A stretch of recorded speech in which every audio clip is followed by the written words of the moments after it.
Assalamualaikum warahmatullahi wabarakatuh. Good day to everyone, especially to our teacher in this subject. So, I am Asrani Adim Akob from Group 3 Reporter and first presenter at this group. Our topic is from the third stage, which is building. This stage covers the rise and fall of the Umayyad dynasty.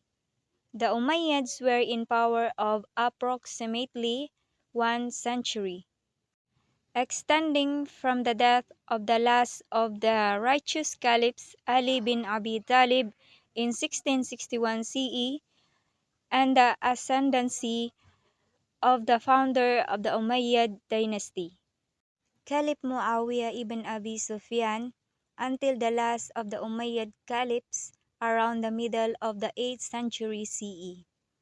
So sa ikatlong yugtong ito, dito na rin ginawa o dito na rin pinatayo ang fiqh.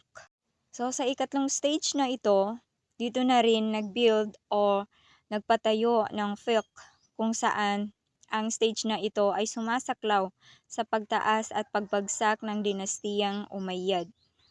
Ang mga Umayyad ay nasa kapangyarihan ng humigit kumulang ng isang siglo, isang century. So mula sa pagkamatay ng huling kalipa na si Ali bin Abi Talib noong 1661 CE at ang pag-asenso ng tagapagtatag ng dinastiyang Umayyad na si Caliph Muawiyah ibn Abi Sufyan hanggang sa huling mga kalip ng Umayyad bandang kalagitnaan ng ika-8 siglo. The period was marked by great social unrest. The Ummah divided into various sects of factions. The caliphate was converted into a kingship. Many new practices were introduced, some of which were haram. The scholars refused to sit in the audiences of the caliphs and in fact fled of outlying areas to avoid conflict and confusion. So ang period na ito ay minarkahan na malaking kaguluhan sa lipunan. Ang umma ay nahati sa iba't ibang sekta at paksyon. Ang caliphate ay ginawang hari. Maraming bagong kasanayan ang ipinakilala. Ang ilan ay haram. Tumanggi ang mga scholar na maupo sa mga madla ng mga kalip at sa katunayan ay tumakas sa mga malalayong lugar upang maiwasan ang hidwaan at kalituhan. So for as Islamic law and the evolution of madhabs are concerned, this period is noteworthy for three main trends. In the first place, there was a notable increase in number of ijtihads given by scholars since ijma became more and more difficult following the dispersal of scholars to outlying areas of the caliphate. So far as Islamic law and the evolution of madhabs ay naging nabahala sila sa panahong ito. Ito ay kapansin-pansin para sa tatlong pangunahing trend. In the first place, nagkaroon ng kapansin-pansing pagtaas sa bilang ng mga ijtihad na ibinibigay ng mga scholar dahil ang ijma ay naging mas mahirap kasunod ng pagkalat ng mga scholar sa mga malalayong lugar ng caliphate. Secondly, the narrations of hadith became widespread and there was an increasing tendency towards fabrication of hadith.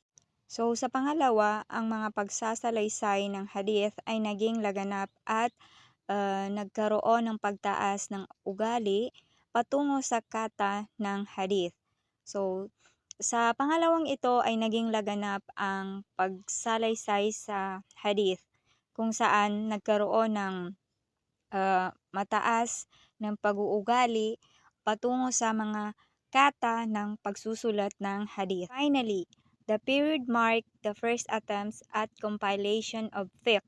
So finally, ang panahon ay minarkahan ang mga unang pagtatangka sa pagsama-sama ng fiqh, which was aimed at preserving the ijtihads of the Sahaba. It was in this period too that scholars of the Islamic law first divided into fairly clear-cut school of thought, establishing various of madhabs, which in later periods were reduced to four major ones. So, sa pangatlong ito ay naglalayong pangalagaan ang mga ijtihad ng Sahaba. At sa panahong ito din unang nahati ang mga scholar ng batas ng Islam sa medyo malinaw na paaralan ng pag-iisip na nagtatag ng iba't ibang mga madhab na sa mga sumunod na panahon ay nabawasan sa apat na pangunahin. Factors acting fiqh. In this history of fiqh and the evolution of madhabs, this period is one of extremely great significance. In view of this, the relevant political, social, and religious aspect merit of fuller treatment which follows. So, mga factors na nakakaapekto sa fiqh. Sa kasaysayan ng fiqh at ang evolution ng mga madhab ay ang panahong ito ay isa sa pinakamalaking kahalagahan. Dahil dito ang mga kaugnay na aspetong pampolitika, panlipunan at relihiyon ay nararapat na mas buong pagtrato na kasunod nito. A. Division of the Ummah. Within the first quarter of a century of this period, the Muslim nation suffered a number of devastating socio-political blows which caused a number of sects and factions to appear. The most serious were those caused by rebellions of the Khawarij, the Shia, the Abdullah ibn az-Zubair and his followers. The constant vying of these contending elements for control of the government resulted in a general state of turmoil. So sa A, ang division ng Ummah. Sa loob ng unang quarter ng isang siglo ng panahong ito, ang bansang Muslim ay dumanas ng maraming mapangwasak na socio-political na dayok na naging sanhi ng paglitaw ng ilang mga sekta at paksyon.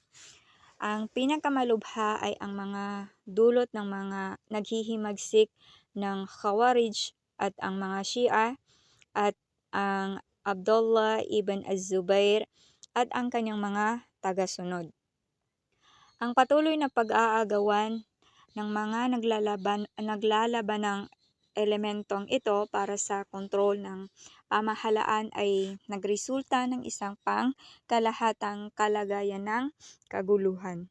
The first two factions, the Khawarij and the Shia, later evolved into religious sects which developed their own particular system of fiqh, relying on orthodox interpretation of the Quran and the Sunnah, which suited their own socio-political views. They rejected the contribution of most of the Sahaba and the righteous caliphs, declaring them to be apostates, and elevated their own leading refuge to the rank of lawmakers. So, yung unang dalawang paksyon, which is the Khawarij at ang mga Shia, sa kalaunan ay umunlad sa mga sekta ng relihiyon na bumubuo ng kanilang sariling particular na mga sistema ng fiqh.